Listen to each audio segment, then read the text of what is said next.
Hi, good morning or good afternoon. I'm sorry I can't be with you in person there. I'm mid-flight, and I think they might frown if I open up my computer and start talking mid-flight.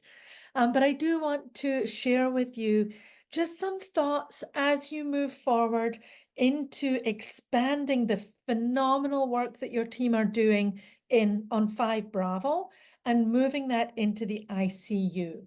So talk just very briefly about the definitions. With SECM, we're looking at safe, meaning medical safety, physiological safety, as well as physical safety, not just for the patient, but also for the caregiver. We're looking at early mobilization as being, no matter the care setting, mobility is not delayed for any reason other than to move the patient would medically make them worse. The evidence is so strong that on the harms of immobility and the benefits of early and progressive mobilization, that it's got to be continuous, which means across all disciplines throughout the day, night shift, day shift, both have a role. PTs, OTs, RTs, nurses, providers, social workers, dietary, pharmacy, everybody has a role. And when everybody does a little, it's less work for everybody. And the patient, the veteran, then gets the comprehensive care that they deserve. And then it's also across care settings. So we're going to talk a little bit more about that today as you think about transitioning the program from a med-surg unit into your MICU SICU. Very, very important that we think about the veteran as not living in silos. The veteran has a continuity to this disease state, and sometimes they come from the home community setting and they're going to ICU and then med-surg. Sometimes it goes the other way around, as you know. Sometimes it bounces back a few times. All movement that we're actively participating in can be termed active mobility, but we want to accomplish the highest level that is safe for the patient to preserve their functional independence, promote recovery, and prevent consequences of immobility. So that's really what we mean. And we talk about frequency being as important as intensity and duration. So as we want to build mobility into the daily workflow, it's not something extra that you're doing. It's helping that veteran be as functional as possible during their ADLs, during the things that they're already doing. And you've learned that a lot in 5 Bravo over the last year. So this umbrella is a tool that we developed for the national guidebook, and there's a national mobility initiative that we were part of last year, looking at all the different programs. And so you'll see here from ER to the operating room, ICU, nursing units that are non-ICU, and step down obviously is between those, acute rehab, CLC, hospice, home, outpatient, domiciliary clinics, even into the outpatient and ambulatory and specialty clinics. There's all kinds of programs that have been developed for specific vulnerable groups. But what you'll see here is safe, early, and continuous mobility. That's kind of the umbrella across the top that makes sure everybody, no matter where they are, no matter their disease state, no matter their age, no matter their care setting, no matter their mobility level at admission, a plan for everybody, the VAMC, and you'll see that that is across all settings, because safety for caregiver, safety for the patient, spans all care settings as well. And then let's talk a little bit about what we've seen in the past year with 5 Bravo. And 5 Bravo team, you saw this chart earlier. We've been talking about this for the last few months, but we've seen live what the evidence tells us, that when more veterans get out of bed, length of stay goes down. When more veterans stay in bed, so what we have seen since we started this program on 5 Bravo back last April is when the percentage of veterans that don't get out of bed, these are the bedbound patients, that goes down, length of stay goes down. So what we mean by that conversely is when more patients get out of bed, that lowers your length of stay. When we saw the percentage of veterans staying in bed going up, length of stay went up. When we got right back on it as consultants and as your team, you guys were like, all right, that's not okay. We've got to get our veterans up. That's the whole point of this program. It's not just about writing a number in the chart. It's about what does that number mean? What is the HLM for that individual veteran? What equipment do I need to use to keep them and me safe? That's why we do the VAMC. In August, you got every single veteran out of bed. Phenomenal. Your length of stay went down and was the lowest it had been recorded in some time. September, we slipped, right? We took our foot off the gas pedal. 5.4% of the veterans stayed in bed. Well, look what happened to your length of stay. In October, you did a really good job. There were also some other factors in October called Helene and Milton, right, that impacted things in an abnormal way for your units. Your length of stay did not go down because you didn't have anywhere to discharge them to. A lot of your veterans had lost their homes. And then in November, you went up again in the percentage. Census was climbing in November and December. There was some struggle with keeping up with the program as your census climbed. And we saw that in your length of stay. Your length of stay climbed as well. But guys, January, you were on it. You had 206 discharges in January. And yet you had one veteran that did not get out of bed, and your length of stay went back down to 3.6, the lowest it had been since September. Here's the various metrics that we're tracking on 5 Bravo. The green is where we're trying to, that's the goal, the zone that we're trying to get into. Some are trending in the right direction. Others are trending slightly in the wrong direction, and we're going to get on that. We're going to be talking about that today. You probably already have this morning in the metrics. So as we shift our focus to the ICU, the biggest barrier that we find is sedation practices, without a shadow of a doubt. We see this all across the country. In the consulting that we do internationally, we see it there as well. Or the goal of ICU awake and walking mobilization is a fully awake, autonomous, communicative, mobile patient who can participate in their own care decisions. We want to humanize the ICU. We want to be able to understand what matters most. And we've had some amazing stories from other facilities that we've worked in the ICU, where we've been able to wake patients up post-intubation. They've been, and so we truly are at a RAS of 0 to +1. Even at a -1, -2, that patient has a hard time communicating with us. We had somebody who was able to participate in her own end-of-life decisions. The family didn't have to guess. She was able to be part of that, and together they planned what her last days would look like. It was beautiful. And this is what dignified care looks like.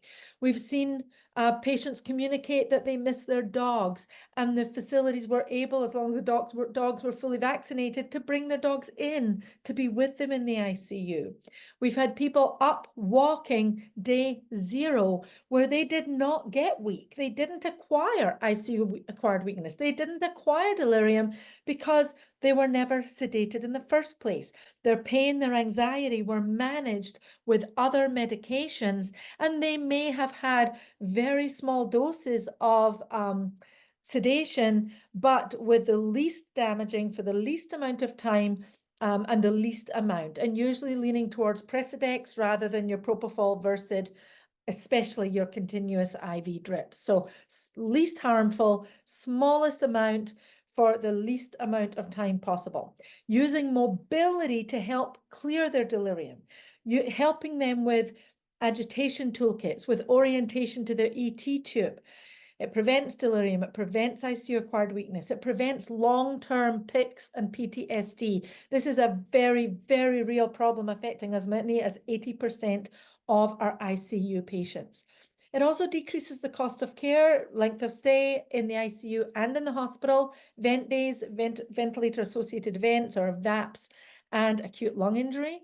Some of these slides are used with permission from a good friend and one of the consultants that we bring in to help earlymobility.com programs in our ICU because of our specialization. So you see the difference here between the left and the right patient, same patient. The right side is what we're looking for. The savings are astronomical. If you save $3,900 per patient in your ICU, you look at how many patients you have. Let's say you have 100 patients in your ICU. You've saved $392,000. If you have 1,000 patients in your ICU, that's 3.9 million. We've seen this in the facilities where we've helped them, and we've seen this kind of decrease in length of stay. So this is a couple of examples of where we've seen this firsthand. And the reason we got to see it is the logistics and supply person in this facility did not believe these numbers. So they measured it and they saved in a 24-bed ICU 1.4 million in 10 months just on pharmaceuticals and supplies. Here's the other thing that was really, really cool there. The nurses felt happy because they felt there was more teamwork. This we did just after COVID. So there was a lot of just post-COVID fatigue and a little bit of PTSD, even in the nursing staff. They reported feeling joyful in their work. Yes, it was hard to change their practice. Not gonna lie, it's not easy. ICU is one of the places where it is phenomenally rewarding, but the barriers tend to be more deep-seated in the ICU. So it's just be prepared for that. Potential problems associated with sedation, and all of these cost money. Increased time on the vent, long-lasting ICU-acquired weakness. That makes for a patient that's really, really hard to care for by the nurses. Delirium, pneumonia, inactivity, diaphragm dysfunction. So again, you're probably already aware of many of these things, but every single one of these things adds to the cost of care, adds to the length of stay, and adds to the complications that our poor veterans who've come to see us are having to now recover from because we didn't get them up or because we oversedated them. This is a fantastic article by a group from Vanderbilt. It was done in 2019, but this is a dose response. The more of the elements of the A to F bundle are implemented, the higher the bigger the difference that you see. You can read this for yourself, but this was from 15,000 patients, a very large N, and pretty reproducible results. Very well done study. We want to make sure that sedation is given only when there's an indication, the safest sedative given at the lowest dose for the shortest duration, highest level mobility, open family visitation. I'm going to add one more thing that we use as safe patient handling tools to keep everybody safe. A video here that you see this person who is ambulating with all the stuff. It is doable. They can have fun. She's dancing. She's safe. She's not weak. She's not delirious. And this is what we want to see. It's so amazing when we see this. Some of the stats on delirium. This is a little taste of what some of the education should include to help people understand how harmful immobility and oversedation is and how beneficial getting your patients awake, getting them up, and not getting them awake after 3 or 4 days of sedation. Wake them up right after intubation. Delirium and ICU-acquired weakness and the impact of sedation happens very, very quickly. If you look at the research and you look at some of the studies that have not shown a difference, they waited too long and their average RASS was -3. And the control group and the intervention group did not look significantly different. But when you don't get delirium in the first place, the outcomes are incredible. We talked about that continuum of care. Don't forget that those patients that are mobilizing in the ICU, we must make sure they continue to mobilize when they go to our med-surg units.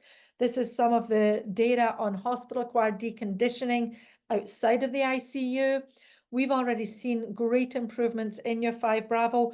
It would be very interesting as a next step to start following up on some of those patients after discharge. 1 day makes a huge difference. You've seen this tool before. You can go through it, but the message is don't wait even 1 day. Every drop of propofol is potentially mitotoxic and harmful. Every drop of benzos can harm the muscles. Every day of immobility can create long-term consequences for our patients. Some of the added cost of care, we've already talked about some of this, but 1 fall is an added cost of care about $7,000. If there's an injury, we're looking at about $30,000 average. That comes from AHRQ data. If we look at a stage 2+ pressure injury, we're looking at added cost of care of about $43,000 on top of what it already cost the hospital to care for the person before they acquired the pressure injury. Staff injuries, we know that we're tracking those. We must be doing the VA MSST. We must be using the right equipment to keep everybody safe. Safe early mobility is a concept. Many programs attempt to address small portions of mobility and safety, but they lack the comprehensive momentum to really get them over the hump. One of my favorite ways of talking about this, if any of you have been water skiing before or tried to learn to water ski, if we try to just do a little bit of the bundle, Try starting with the ABC or just start with the DEF. It feels like you are inhaling water perpetually. When you really embrace the whole culture, this is where you get to. And so I've seen this so often with facilities that try a little bit, and they just, they're in the suck the entire time, right? So we want you to really embrace the why, the team roles, the interdisciplinary team, help everybody understand what immobility and sedation does. Make sure it's from the doctors, the nurses, the RTs, the PTs, the OTs, speech and language pathology, educators, social work, pharmacy, dietary. Everybody has a role.